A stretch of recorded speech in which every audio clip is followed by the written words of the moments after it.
Hi hello నమస్తే welcome back to our channel. ఈరోజు మనతో ఉన్నారు amphi certified mutual fund distributor అలాగే చార్టెడ్ వెల్త్ మేనేజర్ అయిన పద్మజాజీ. మ్యామ్తో మాట్లాడదాం.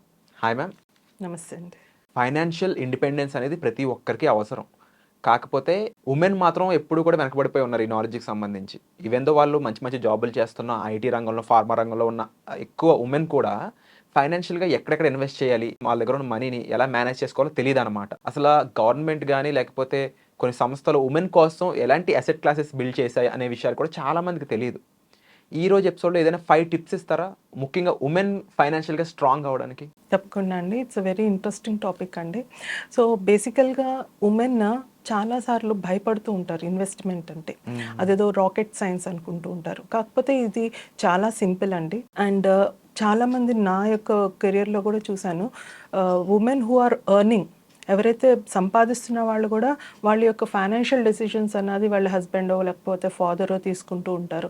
వాళ్ళ ఇన్వాల్వ్మెంట్ అన్నది చాలా మటుకు తక్కువగా ఉందని చెప్పాలి. సో ఇవన్నిటిని ఓవర్కమ్ చేయాలి అంటే కనుక ఒక సింపుల్ 5 టిప్స్ చెప్తానండి, suggestions which will be helping them to protect themselves in any kind of, అంటే ఎలాంటి ఫైనాన్షియల్ సిచ్యుయేషన్స్లో అయినా వాళ్ళని వాళ్ళు ప్రొటెక్ట్ చేసుకునే అవకాశం ఉంటుంది. ఫస్ట్ వచ్చి ఫైనాన్షియల్ లిటరసీ అన్నది చాలా ఇంపార్టెంట్ అండి. అసలు రకరకాల ఇన్వెస్ట్మెంట్ ఆప్షన్స్ ఎన్ని ఉన్నాయి, అండ్ ఏ ఇన్వెస్ట్మెంట్ ఆప్షన్లో ఎంత రిటర్న్స్ వస్తున్నాయి, గవర్నమెంట్ ఎంత ఉన్నాయి, రిస్క్ ఎంత, అలాగే రిటర్న్స్ ఎంత అన్నవి, these are the basic aspects అండి which we have to understand as a women. And at the same time మనకి ఒకవేళ కనుక మ్యారీడ్ ఉమెన్ అయితే కనుక మనము ఏ ప్రాపర్టీ తీసుకున్నా హస్బెండ్తో పాటు జాయింట్గా తీసుకోవటం అన్నది చాలా బెనిఫిషియల్. ఎందుకంటే we will be able to have an idea about asset and at the same time the liability కూడా అర్థమవుతుంది. అండ్ మనకి ట్యాక్స్ పరంగా కూడా చూసుకుంటే ఇంట్రెస్ట్ రేట్ ఏదైతే అంటే సెక్షన్ 24లో wife and husband both can avail that interest exemption. Okay, so అది బెనిఫిట్లో కూడా మనకు వస్తుంది. So having a joint property is important. అలాగే ఒక మ్యారీడ్ ఉమెన్ తన పుట్టింటి నుంచి జ్యువెలరీ తెచ్చుకుంది. ఓకే, సో ఆ జ్యువెలరీకి సపరేట్ ఒక లాకర్ తన కోసం పెట్టుకోవటం అన్నది కూడా ఇంపార్టెంట్. సో జాయింట్గా లాకర్ ఉన్నా కూడా తనకంటూ ఒక సపరేట్ లాకర్ పెట్టుకోవాలి. అలాగే కెరీర్ ఆస్పెక్ట్లో చాలామంది సంపాదిస్తున్న కొన్ని ఉమెన్కి బ్రేక్స్ అన్నవి యూజువల్గా ఉంటూ ఉంటాయి, వాట్ ఎవర్ మెటర్నిటీ రిలేటెడ్ ఆస్పెక్ట్స్లో. సో ఇలాంటి రిటైర్మెంట్ ఫండ్ అన్నది క్రియేట్ చేసుకోవటం చాలా ఇంపార్టెంట్.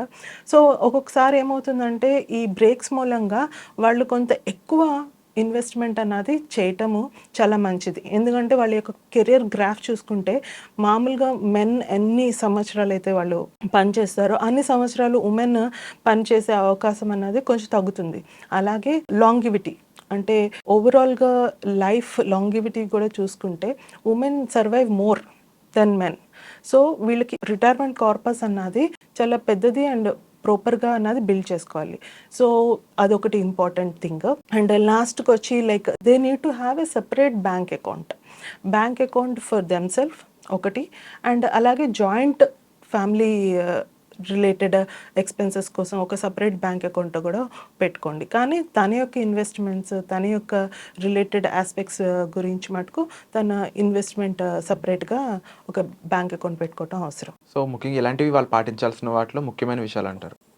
అండ్ ముఖ్యంగా మెన్తో కంపేర్ చేసినప్పుడు ఉమెన్ ఇంకా తెలుసుకోవాల్సిన విషయాలు ఏమైనా ఉన్నాయా ఫైనాన్షియల్గా? ఎస్ అండి. వెన్ ఉమెన్ ఎస్పెషల్లీ ప్రతి ఒక్క ఏజ్ గ్రూప్లోనూ ఒక డిఫరెంట్ రిక్వైర్మెంట్స్ అన్నవి ఉంటాయి. ఫర్ సపోజ్ ఒక 20-year-old గర్ల్ అనుకోండి, తను ఇమీడియట్గా జాబ్ జాయిన్ అయిన వెంటనే ఫస్ట్ తన ఇన్వెస్ట్మెంట్ స్టార్టింగ్ అంతా వాళ్ళు ట్రావెల్ కానీ లేకపోతే కనుక వాళ్ళ డ్రీమ్ వెడ్డింగ్ కనో సేవ్ చేసుకుంటూ ఉంటారు. అలాంటి ఆస్పెక్ట్స్లో వాళ్ళు షార్ట్ టర్మ్ కైండ్ ఆఫ్ ఫండ్స్లో ఇన్వెస్ట్ చేసుకోవచ్చు, లైక్ 3 to 4 years తర్వాత అది తీసుకుని వాళ్ళు వాడుకునేటట్టుగా. దానికి కూడా మంచి రిటర్న్స్ ఇచ్చే ప్రొడక్ట్స్ చాలా ఉన్నాయి. అలాగే ఒక ఏజ్ 30కి వచ్చేసరికి వాళ్ళకి రెస్పాన్సిబిలిటీస్ పెరుగుతూ ఉంటాయి. సో ఆ రెస్పాన్సిబిలిటీస్లో like investment mostly children education మీద లేకపోతే చిల్డ్రన్ మ్యారేజెస్ మీద వాళ్ళ సేవింగ్ అన్నది చేయటం మొదలెట్టాలి. సో దానికి కూడా రకరకాల ప్రొడక్ట్స్ ఉన్నాయి. చిల్డ్రన్ ఎడ్యుకేషన్కి మ్యూచువల్ ఫండ్లోను సుకన్య సమృద్ధి అనే which are tax free. So these are all details which they have to understand. Next వచ్చి 40 years ఏజ్లో డెఫినెట్లీ ఇంకా నెక్స్ట్ 20 yearsలో they have to retire. So ఆ ఆస్పెక్ట్లో they have to definitely think about their own retirement corpus. So ఒక మంచి retirement corpus కోసం అనేసి వాళ్ళు major 10-20% of they salary save చేసుకోవటం మూలంగా వాళ్ళ నెక్స్ట్ ఫ్యూచర్ అంతా సెక్యూర్ ఉంటుంది. Wonderful ma'am. అండ్ మోరోవర్ చాలా విషయాలు ఇంకా తెలుసుకోవాల్సినవి కూడా ఉన్నాయి. ఉమెన్కి సంబంధించిన పథకాలే మాత్రమే కాకుండా జనరల్గా ఎవరైనా సరే ఫైనాన్షియల్గా సెక్యూర్ అవ్వడానికి వాళ్ళు ఇన్కమ్ని ఎలా మేనేజ్ చేయాలనే మెయిన్ పాయింట్స్ కూడా.